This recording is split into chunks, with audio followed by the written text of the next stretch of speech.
What are you doing out so late? It's almost 2 in the morning. I just needed to grab a couple of things. Well, I'll walk you to your car. I walked here. What's this? My Instagram handle. DM me. I will hit you in your DMs. Yeah, you do that. What do you think about us moving in together? I mean, you moving in, but no rush or anything like that. No timetable on it. I'm just putting it. I would idea. love to. Just promise me one thing. Yeah. Always be honest with me. Never keep anything from me.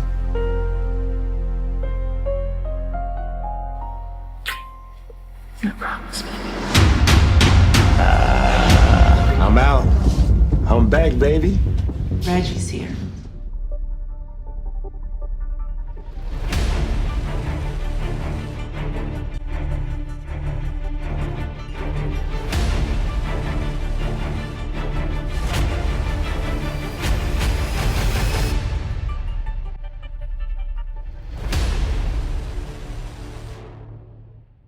Hey, how you doing? Welcome to King Legend Talks, my brother. That's what's up. That's what's up. Appreciate you having me, bro.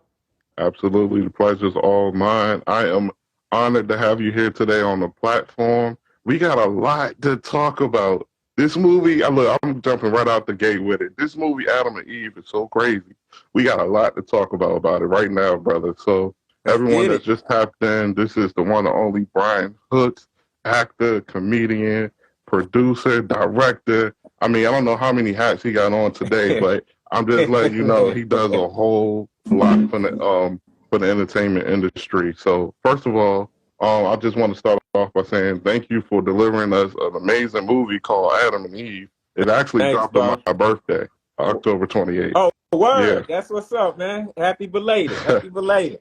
I appreciate that. So for starters, just go ahead and introduce yourself for the people that may not know much about you, just for the, get them a tip with you. So I'm Brian Hooks, like you're saying. We got the new movie Adam and Eve that dropped on Tubi about a month ago. I'm from, the Eve show, movie Three Strikes, Soul Plane, and all that good stuff, and stand-up comic, and you know what I mean, the Three Strikes, and yeah. So that's me, independent, Mr. Independent, Mr. Independent. We definitely going to be talking about that as well, man, because that seems to really be your bread and butter where you like to go. That's my foundation, yep. Absolutely. So you're from Bakersville, California, correct? Born and raised in Bakersville, California, man. Born and raised. Been out here in L.A., came out to go to college, Cal State Northridge, man. And from there, I found myself in the epicenter of entertainment, and always had that entertainment bug. But from Bakersfield, there's only so much you could do. So once I hit LA, I was like, let me get my feet wet. Let me see what the what is. Absolutely. I mean, honestly, though, entertainment is kind of in your DNA, really. I mean, when you go back, I'm looking up some research about you, and I said, look, I had no clue you was in a relationship with Robert Hooks. That's your father, correct? It's not my father, but we don't know how we family. Like Kevin Hooks. Okay. And cause Kevin's done a lot of major thing in the industry, and it's crazy because Kevin looks identical to another Kevin Hooks cousin we have in the family, and we all crossed paths several times, obviously, and we are related somehow, but we don't know how. Yeah. They're related, but from Adam and Eve. Everybody thinks that Robert's son. No, everybody think that, but I'm not. Okay. Okay, look, I'm glad we cleared that up here on the podcast. Yeah. For all the people out there that got it confused, we cleared it up right here on King Legend Talk. Yeah. Well, listen, I definitely, like I said, again, I appreciate you for being here. We're definitely going to talk about Adam and Eve. Yeah, appreciate you having me, man. Absolutely, brother. So let's start off a little bit about your upbringing, your roots. What was your childhood like for the people that may not know? Man, I was blessed, man. I have two amazing parents, man, Roy and Lily Hooks. And they really, you know what I mean? I guess coming up, we were, I would say somewhere in the middle class, man, but they made us feel like we was rich. And that's the truth. Like we didn't know what we didn't have. You know what I mean? Because they figured out a way to make sure we had, you know what I mean, everything we needed and Hmm. most of the stuff we wanted, man. And so it was a blessing, man. And I'm so grateful to my parents, man. Even to this day, they're so supportive. Always have had me and my brothers and sisters back. And you know, Bakersfield, California, man. It's just a small little country town in the middle of California, man. A lot of people who listen to me, you know, assume that I'm from the South. I guess we got a little Bakersfield twang or something. You know what I mean? Right. But growing up, it was brilliant, man, because it was a small town, man. But we were in California, so you get the feel of, you know, being in Cali. You know what I mean? Right. But it's sort of you know, secure in the fact that you have that small town feel, man. So I feel like we got the best of both worlds because we were like a, you know, hour and a half from LA, you know, a few hours from the Bay. So we were able to taste a little bit of everything, man. But, you know, Right. coming up, definitely involved in sports. I always thought I'd be, you know, playing professional O- baseball when it was all Okay. said and done. But, you know, I always been a little bit of a fool too. So it's no surprise that, you know, I'm making movies and making funny. And, you know, now, of course, with Adam+Eve, you know, bringing the drama. Absolutely. I like to dig into the roots a little bit because Mhm. that's a side of people we really don't get to see that much. It's usually the most private parts of your life, you know, going Mhm. all the way back home. What is something you can share with us from your childhood that a lot of people might not even know about you? I think you know, I think it would be baseball, man. I really, you know, excelled in baseball. I was pretty damn good, and I always felt like I would be playing baseball for a living. You know, I don't think I ever would have said I'd be acting and making films, man. That was sort of what I did, and when I left originally from Bakersfield, it was to San Diego to play baseball there. But Wow. I think it was a little bit of I think it was too soon. I think it was too soon because you know, I couldn't focus while I was there, man, Hmm. because, you know, fresh out of high school, you feel like you old, but then even though San Diego wasn't that far from Hmm. Bakersfield, man, it was a bit too much. So I ended up landing back in Bakersfield, wanted to come home, wasn't feeling the baseball. And then I think that next year I transferred and started at Cal State Northridge, man. And that was a little closer to home, felt more like home. And, you know, ultimately that was where I was supposed to be, man, to pursue this entertainment, man. But baseball was a huge part of my life coming up, man. And I was pretty damn good at it. Absolutely. So now, how do you go from baseball to acting? Like, where was this transition at in your life? Yeah. How did that happen? Yeah, I think it was the move, man. Once I landed at Cal State Northridge in LA, you know, I was again in the epicenter of entertainment. And again, when I wasn't playing baseball at home, I was acting a fool. You know what I mean? You know, making people laugh in class. You know what I mean? In Living Color, that was around the time that hit. So you know, I'm bringing sketches from in Living Color to the classroom, Hmm. and so it was always there. It was just only so much you could do from a small town like Bakersfield. So once I arrived in LA at Cal State Northridge, it was there, you know, be it the classes through the college, Hmm.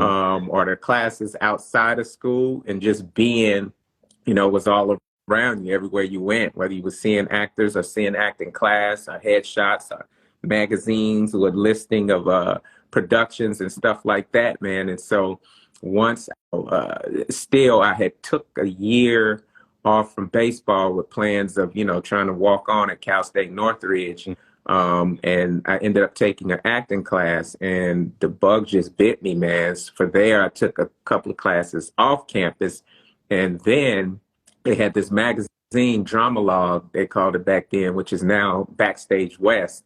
Hmm. And they list productions, you know, students' films, independent films, commercials, short films. And there was a movie in there that I thought I would be good for called Fat Beach. Yeah. Yeah, And so, everyone knows about Fat Beach. yeah. And so I submitted myself for that.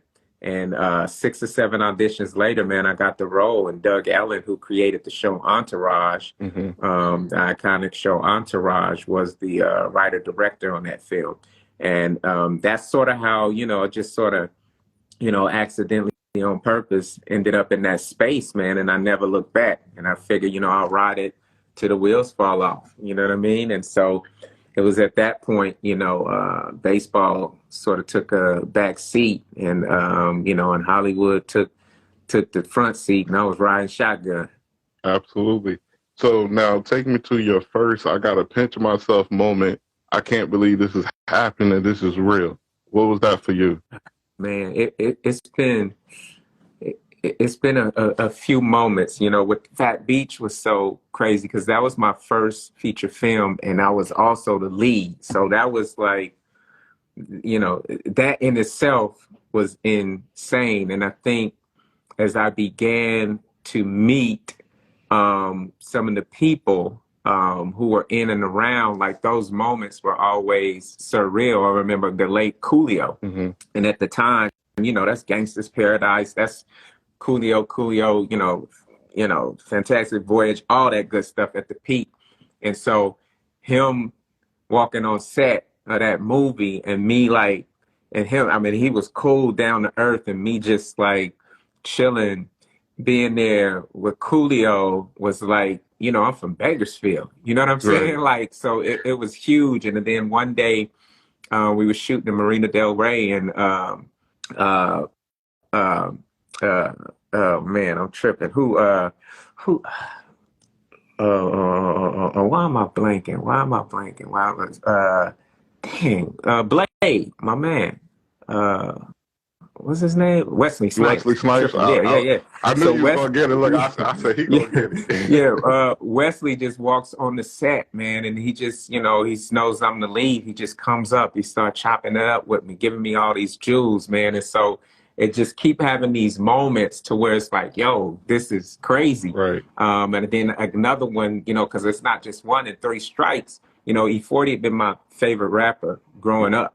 You know what I'm saying? Like, my favorite rapper. So now I'm in 3 Strikes, and I'm meeting E40, and we doing a scene together. And now there's this mutual respect, and we still friends to today.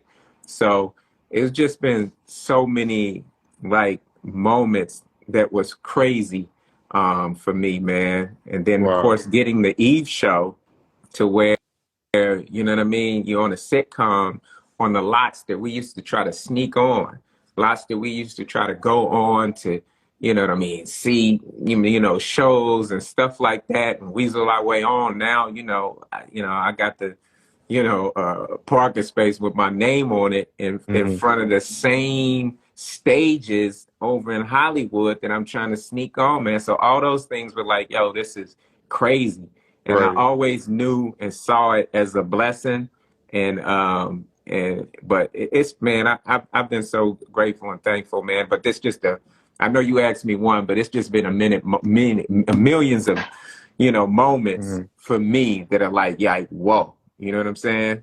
Absolutely. I can tell by the way you expressed all of that to me that you really got a good sense of gratitude for everything that you've been through, as far as the success and the progress that you made. When you say you got a parking space with your name on it, I just had a visual, and I just kind of imagine myself the first time I'm pulling up to a venue with a parking space with my name on it. What was that like? Because I'm big on first, because those are the most moments that you can't get back.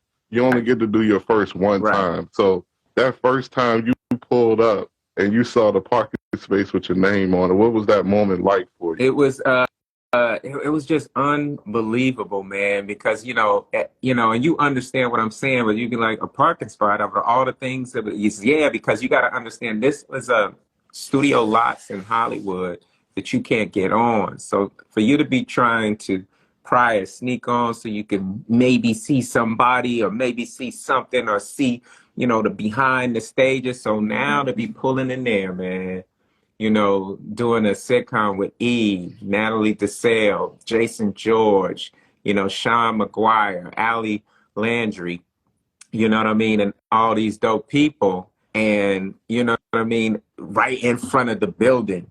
Mhm. You know what I mean? Like now you can't park there. That's Brian's. You know what I'm saying? Like, you Right. know, it's just something else, man. It's everything that you would imagine it to be. And then walking inside the lot, you know what I mean? And you get in the lot and then the dressing room, like, yo, that's Brian's. You know what I'm Right. saying? Now, how do Going you on the go through stage. all of that and maintain a positive ego? See, there's a difference between a positive ego and then this big arrogant ego. So Mhm. how do you not lose yourself? Because I know a lot of people that get in the industry, they do get to this point where they got to find themselves again because Yeah, you man. can't lose who you are in the midst of all of that. Yeah, I've just, always been very humble. And I think I always realized that, it was a blessing. You know what I mean? And, I work on my craft. I understand I'm talented, but I also know that, God is in play and it's always bigger than me. And I'd be a fool to think that everything that's happening and that everything that's going on just a result of my genius, man.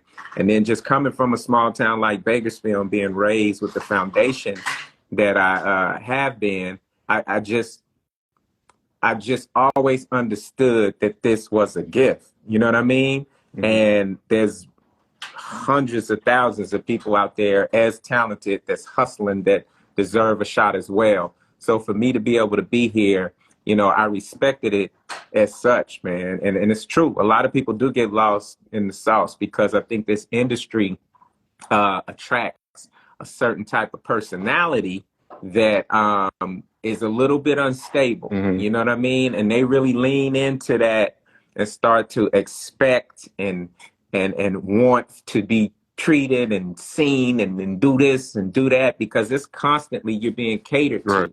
You know what I mean? 24/7. But again, for me, man, I always just understood that it was a blessing for me to be there and always approached it as such. And then, I'm a fan, man. And, I don't pretend to be humble. I'm just a humble dude. You know what I mean? That's just my blood. So when I would be working and we'd have these guest stars coming through, like, Seth the Entertainer and all these, dope people, man. Like, I'm a fan. You know what I mean? I'm a fan of all these people. I'm a fan of the work. I'm a fan of the industry, man. So Right. it was only natural and made sense that, you know what I mean, it would all be humbling and I'm just would be grateful for it, man, And besides, I never knew, man.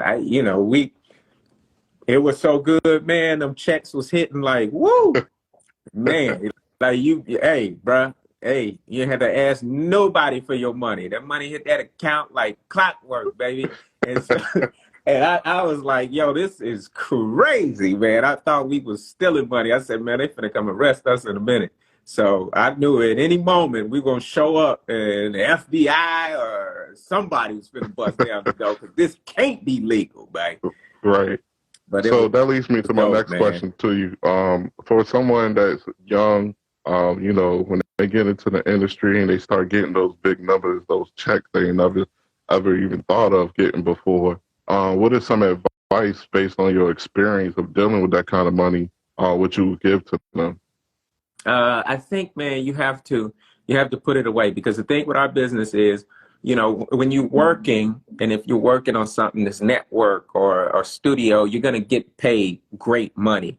But you have to understand that that may only be for the month or for the year or for the 2 years, and you're trying to have a career over a lifetime. So you have to manage that money well and don't treat it as though, okay, I'm going to be making this every month for the rest of my such and such or every year for so long because you don't know in our industry. You know what I mean? It come in waves, up and down, up and down. So you always have to approach it as such. Be smart, right?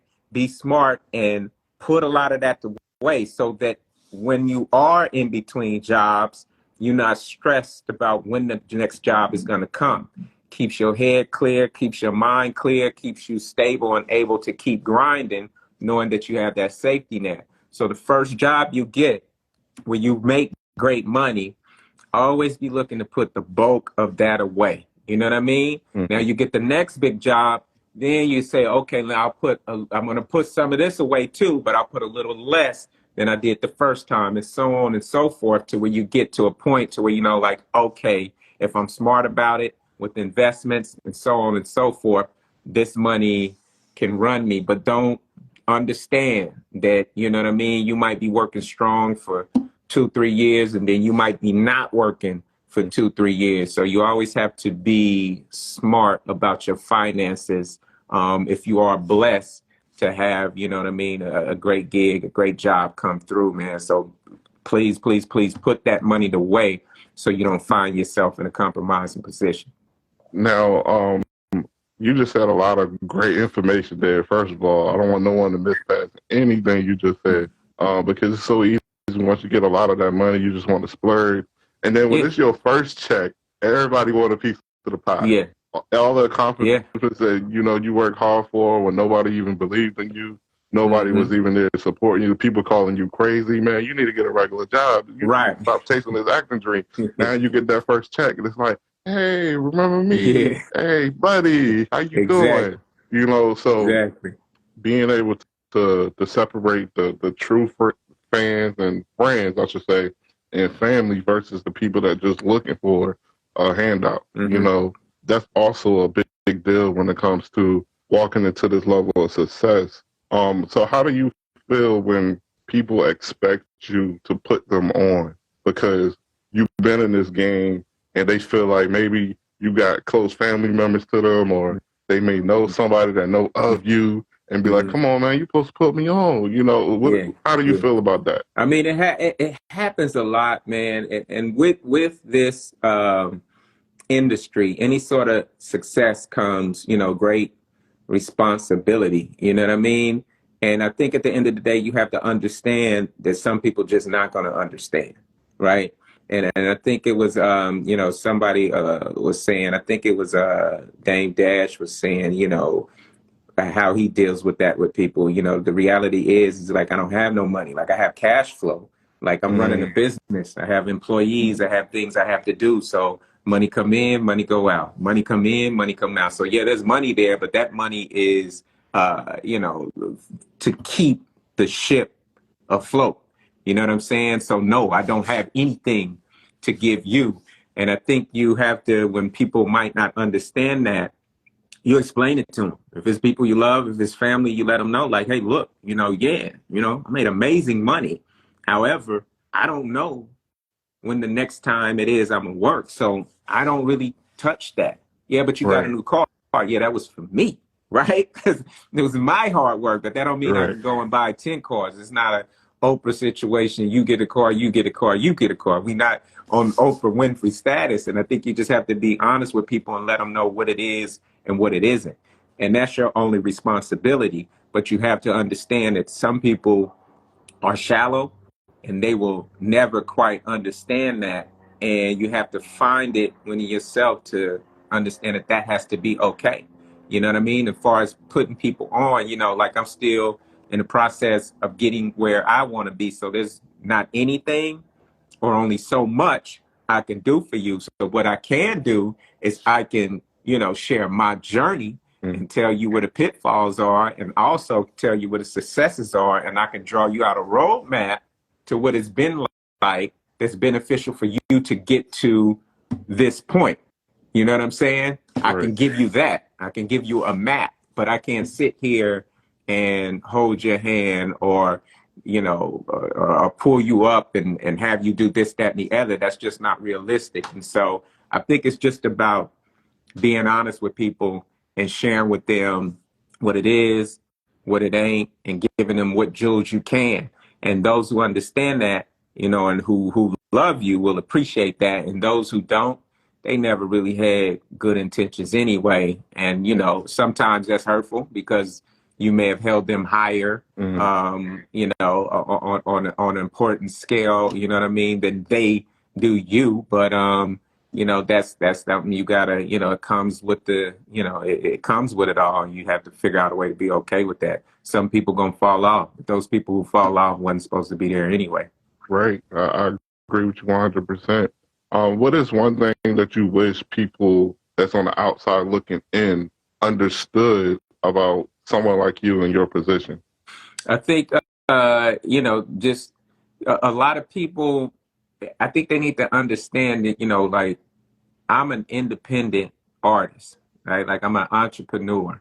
And so people somehow, there's always this, this like, well, we got to go mainstream. Like people could be making $1 billion with an urban audience. And then still it's like, okay, now it's time to go mainstream.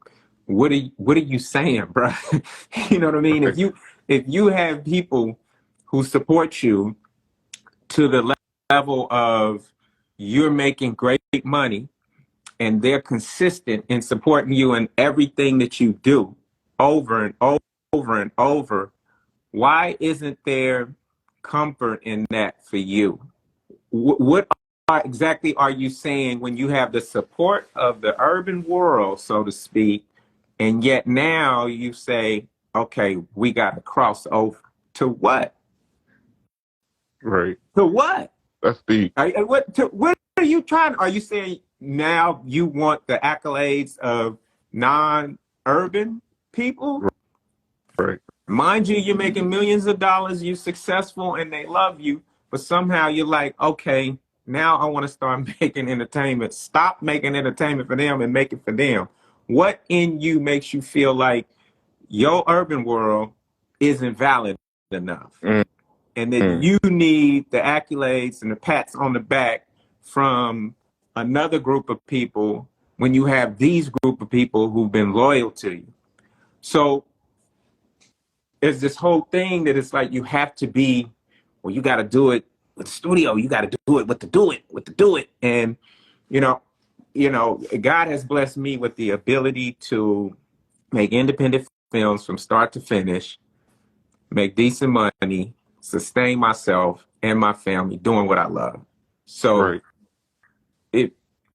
What you want, if that's not enough, what you want. So people assume because you're not doing a lot of studio films or this and that, or, with the such and such, and that somehow that you're not where you want to be, or you're not where you should be. And that's simply not the case. With that different level and with those other folks, sometimes it involves a lot of compromising your morals and beliefs and so on and so forth. But furthermore, again, if God has blessed you with the ability to be self-contained and sustained, why isn't that enough for you, right? So when a studio make a film, they might make $10, but when I make a film, I may only make $5, but it's all my $5. And I made the film how I want, when I want, with who I want, whenever I want. And that for me is dope. You know what I'm saying? That for Absolutely. me is dope. But most artists need, they need the pat on the head from, the such and such executive that doesn't know them and doesn't really care, but they just feel like that's greater. You know what I mean? They would rather have their face on a billboard and have no money than to be wealthy and no one know them. Right? Like, oh, Right. give me the billboard. Like, but you have no money. Yeah, I know, but give me the billboard. So it's a different way of thinking. And I think, I would tell people to understand that it's about me is there's so much power and so much wealth that you can acquire from being independent and doing things your way, opposed to chasing and begging and constantly asking someone else to pick me. Okay, Right. pick me, pick me, pick me, pick me. At some point you got to pick yourself, man. And I wish people, understood that. You know what I mean? A lot of people don't get that. They don't get that it's a dope position to be in when you could do what you want, when you want, how you want, and be able to, pay the bills and do cool things when you want to. Absolutely.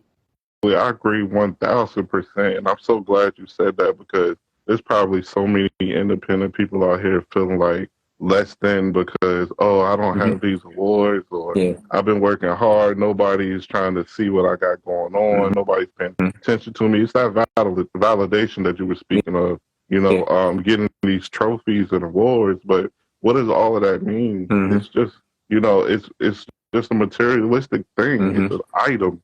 Mm-hmm. It's going to collect dust once you put it on the shelf, Mm-hmm. and people Mm-hmm. really design their whole career. And which the main thing that you said there is compromise. Mm-hmm. What will you have to Right. compromise to get to that level? Right. What will you Right. have to compromise to get that award or that trophy? Losing yourself, you as a person, the values, the morals that you stand on, you have to put that to the side to even get in some of those rooms. Exactly. You know, Exactly. A lot of them. A lot of them. Now, if you're able to do it and you don't have to do that, great. But right. if you having to do something that you wouldn't want your kids to find out about, then I think you got to check yourself. You know what I mean? And so if you work towards an independent career, then you always have a way to eat. You always have a lane to express yourself. And when it's right, then you go. Absolutely. You do the studio thing. I've done studio films. I'll do more, but do them under the right terms, under circumstances that are fair, and don't set your morals and beliefs aside to do that. You know what I mean? It's power, Right. and this is the most independent friendly time that it has been ever, because every network, every studio has to have a streaming lane, be it Peacock and all that good stuff, and with the Netflix and the Tubi's being the powerhouses now, and they cannot fill that content. Right. They can't. If they was doing one every day, it's still not enough. So if you can figure out a way, and you should be able to, with the advancement in technology, you know what I mean, and all the creative people, to get content made, you have an outlet, and Right. you can, you know what I mean, you can set a foundation for yourself. So, you know what I mean, go do it, man. Go do it. Absolutely. Now, I want to touch on Adam and Eve a little bit. We're gonna shift gears here, and I'm not going to give out no spoilers Yeah, alerts for this yeah, movie. I yeah. promise. But this movie is so good, y'all. Let me explain it like this. I don't really cry when I watch a movie. Okay, and I don't even get a twitch in my eye when We I got watch a you. movie. We got you there. Man, I felt so bad for Adam. I felt so bad. I said, this story is brilliant. No, The way that man. it was written out. Can you take me through the thought process that you had when you started out the project in general? I wanted to make a hood love story. I mean, I was spinning my wheels for a minute trying to figure out how, because I felt like it hadn't been like a dope hood love story. You know what I mean? In the vein of like, Jason's Lyric back in the day. And so I've came across this poem that Terrence, who wrote, and it was this story sort of about these characters, man. And from there, I reached out to him. We were building, man, and then I knew that all the elements were there. And once it was weird, man. Like once because I write, but I don't write quickly. But once I locked into this, man, it was easy. And I remember I listened to Nina Simone music over and over and over throughout the process of writing this film, because it put me in the right feel, the vein, the space, and the tone, you know what I mean, of the story, man. And it just flowed out of me, man, from the cares from Trip to, you know what I mean, the friend and all that good stuff, and the buddies, man. And it was just, and it was funny because after I was finished, and even on set, man, when I would hear the dialogue, because, I was just like, damn, like I wrote that. Like, Right. you know what I'm saying? Like, I was like, yo, that sounds good. Like, yeah, I believe that. And that's a testament to, you know what I mean, Cherish and Kareem and Shout out to Mihara. Kareem too, man. I had him on the podcast before. Yeah, That's a Kareem, dope. wonderful brother That's right a there, good man. dude, man. Good dude, great friend, man. And they made, they just took the screenplay and took it up and made it brilliant, man. But it was just, I'm just very happy with how the story came out. Now the cast, I gotta say, in general, they all play their roles to perfection.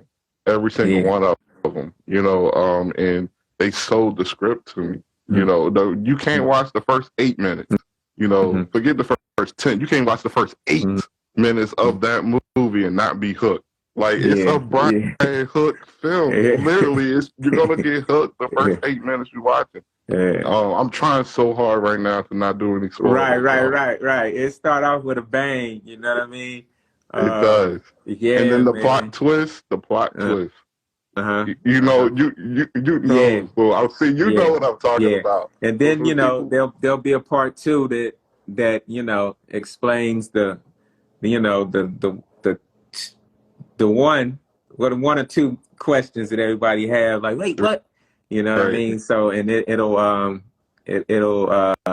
tell you exactly what happened with that, man. So I'm excited about Duke, but there will be a part 2. What? Wait, time out. Pause. Wait a minute, y'all. We just got a big announcement really quick. Can I hear from you one more time? There will be a part 2, man. There will be a part 2. Yep. The story is not finished. I needed to hear that, brother. I appreciate you so much in advance. I was actually talking with my manager about it earlier today, and we was wondering, is it going to be a part 2? Because we was thinking in our head, how can we write in a part 2 to the storyline? Okay, we excited about that, man. Absolutely, because you see how things ended. You know what I mean? And so it's so hard to talk about this, y'all, without giving y'all. I know, y'all have to go check it out. It's on Tubi. It's free to watch. Listen, do yourself a favor. It's Friday night. Go ahead and just do yourself a favor and tap on the movie. That's all you got to do. Just tap on the movie. I'm actually gonna watch it again tonight. Word. Now that we talking about it, I'm gonna go watch it again. That's what's up, man. What was your most exciting thing about working on the film, and what was one of the most challenging things to do with the whole storyline of the film? I think I shot it during the very end of COVID. So the whole film was a challenge.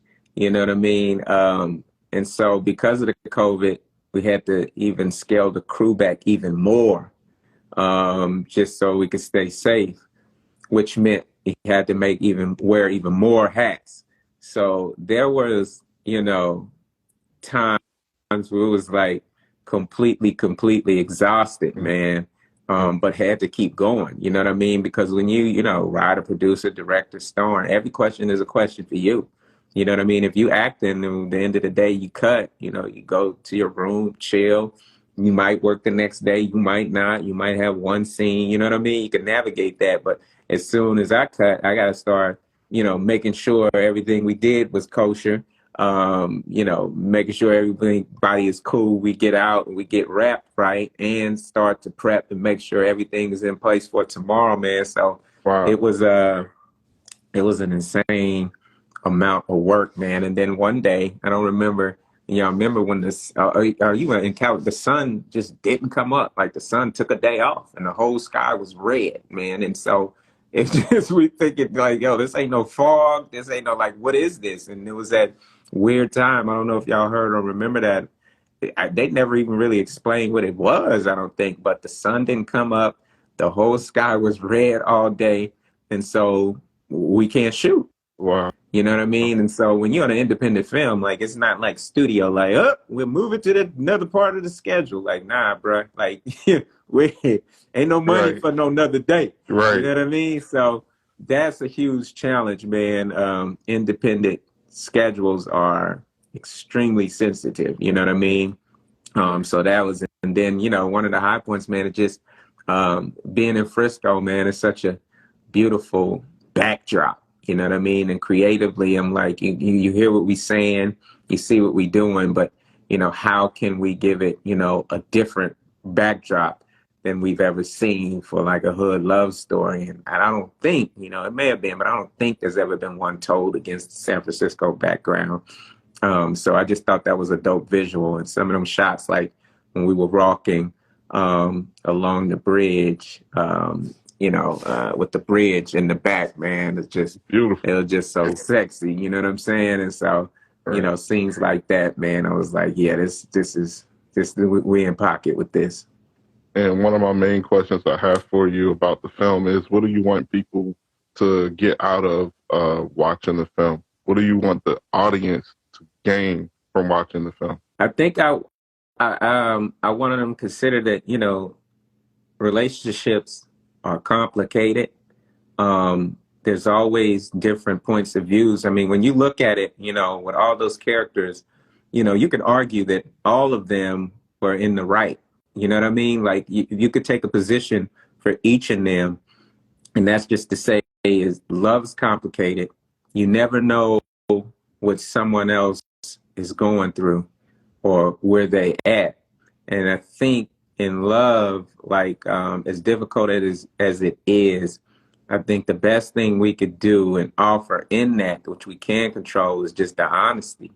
You know what I mean? And be honest and upfront, as difficult as that is, because, without giving away stuff in the movie, like you understand everybody's choice, and they made choices sometimes that weren't honest, but it wasn't malicious. Mm-hmm. But if you are honest about it, you can have that conversation that may be uneasy, but you can get to the other side, and 9 times out of 10, probably have a happy ending, if not, a much better ending than, taking the easy road, easy answer at that moment, man. So you just Right. never know what folks are going through, man. So, you know what I mean? Be honest and you can't say too much without saying too much, but Right. just be honest and love, man.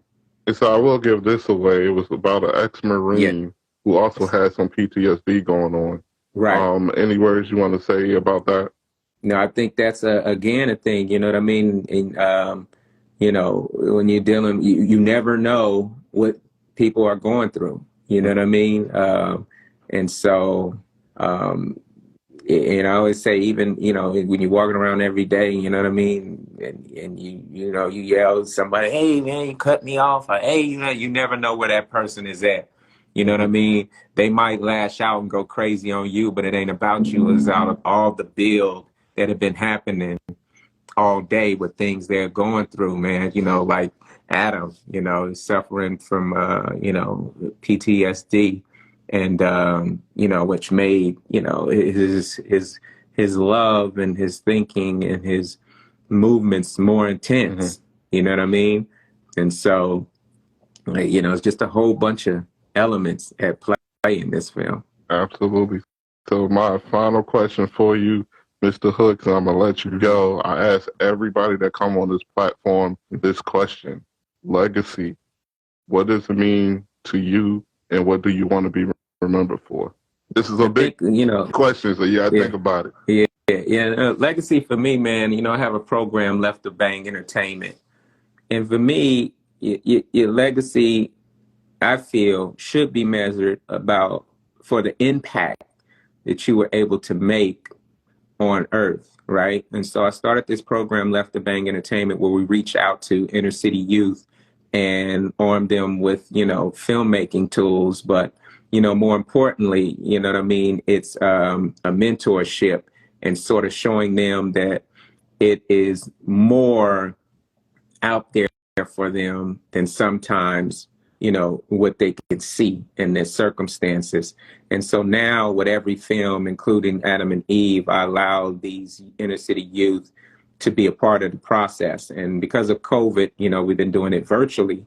But I allowed them to be a part of the destruction, the pre-production, the script, the casting, the on-set. We do, shots. And I think I've decided that no longer do I want to do anything that's just for me. You know what I mean? I got to pinch off 5 or 10% and push it towards helping these youth through these films.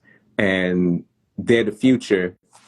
They're going to move them, move the world forward, and also moving them and stimulating their minds, man. So, with the success of my films and with every film that I make, it pushes that Left to Bang entertainment program forward. So if I can make dope films and in turn, push these youth forward.